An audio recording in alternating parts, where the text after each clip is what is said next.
Up in the Heights, it's hazy.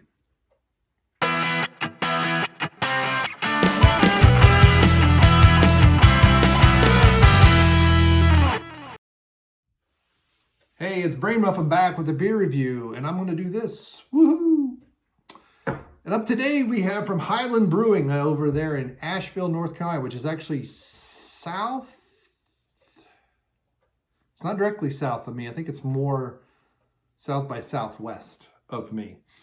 Directly south of me is Beach Mountain. Heights, well, more or less. Heights, Hazy Heights IPA. I think it's Beach, and I think Sugar's this way, and I think Asheville's this way.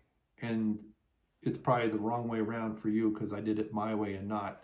I'm over here in, yeah, Boone. So Boone. So then, well, either way, pretty much directly south of me is Beach in a straight line, which I can't go in a straight line. Anyway, it has nothing to do with the beer, and I'm just wasting time. So we have Hazy Heights IPA. This is a tropical smooth. I want to believe this is a hazy IPA, but I'm not positive. So we have fruity and unfiltered. This hazy IPA has notes of pineapple and mango. Now, some of you old-timers who've watched my videos in the past would say originally he wouldn't read anything and then try it. But yeah, it's just I've gotten old. I've gotten away from drinking as often. I haven't made beer in probably now 2 years, more than 2 years. And so, it is definitely hazy. It's definitely very pale and very well carbonated. Holy crap. I did not think I was pouring it that aggressively, but look at that. It is just coming up like crazy. And it kind of looks like pineapple juice. I mean, not the pink, obviously. As I almost put my chin in the foam. The foam is nice. Beautiful, small little bubbles. So it has, either it's a very good bright tank or it's naturally carbonated. Man, it is just carbonated, or it's the glass. I mean, normally I do these like stay in the Sam Adams glass, but it's dirty.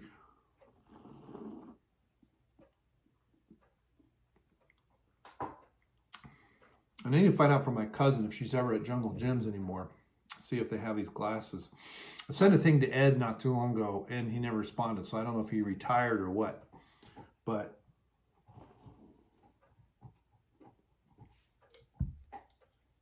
now, to me, this is more of just notes of pineapple and mango. It's all pineapple and mango, and it is nice combination. This is lovely.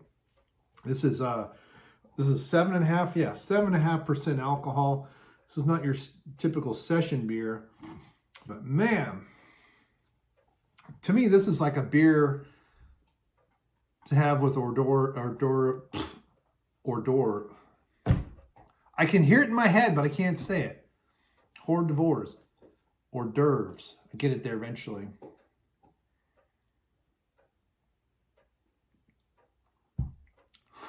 Yes, I did that on purpose. Man, if it's this carbonated on draft,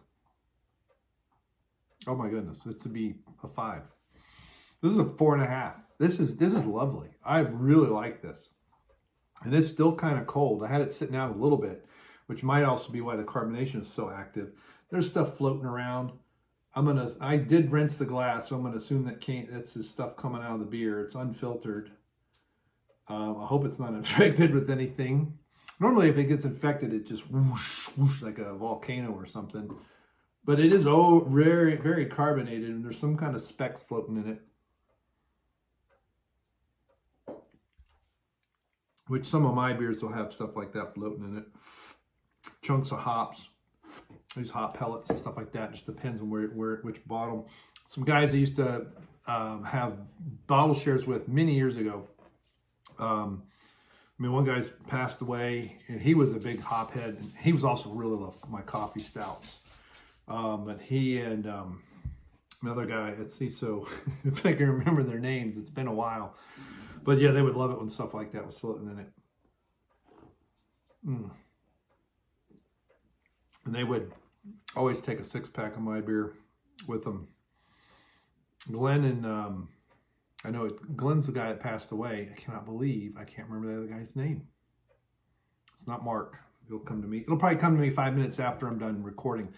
This is fantastic. And so what I would do is like with mushrooms, like with Parmesan, escargot. This is why I say this is a beer that doesn't, it's almost a meal. And that's why you need some other kind of flavor to go with that. And that mango and pineapple, they're like subtle on the nose, but mid-mouth, they really show up and dance around your tongue. But my goodness, this is a solid 4.5 out of 5. Only being persnickety about the slight bitter aftertaste, and would love to have this on draft. I have got to get to Asheville. I'd love to spend a weekend down there just going bar hopping. My cousin used to live down there, and then she decided to move back to Cincinnati.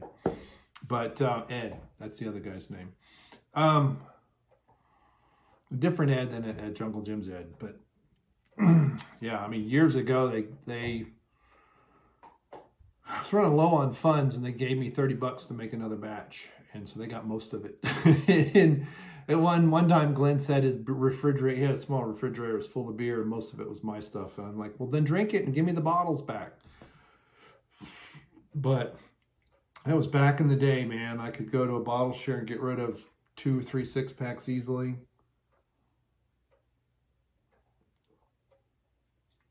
People at work that I was giving beer to, people in ski patrol I was giving beer to.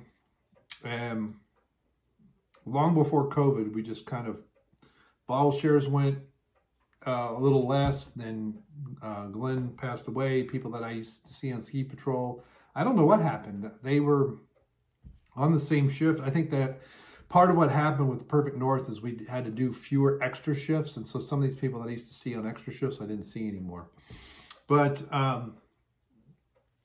and then I started doing extra shifts when they were essentially, they would pay our fees and do a 4-hour extra holiday shift.